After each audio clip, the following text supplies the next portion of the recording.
जेव्हा आपण कॉमेडीबद्दल बोलतो, आजही एकच नाव घेतलं जातं पु ल देशपांडेंचं.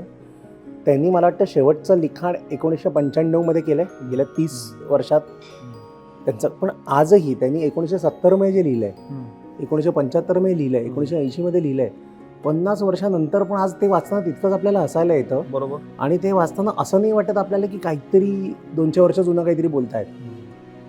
ते रेलिव्हन्स आहे त्याला एक. त्याच्यामुळे माझं आधीपासून असं होतं की पैसे सगळे कमवतात. खरी कमाई आहे की तुम्ही गेल्यानंतर पण जर 50 वर्ष लोक तुमचं नाव घेत राहिले ना, तर तुम्ही काहीतरी आयुष्यात अचीव केलंय. आणि दुसरं माझं एक असं होतं की जशी मुलं मोठी होत गेली ना, मला एक असं वाटायला लागलं की मला असं काही काम नाही करायचं आहे जे माझी मुलं बघू शकणार नाहीत, की जे मला मुलांनी बघितलेलं मला चालणार नाही.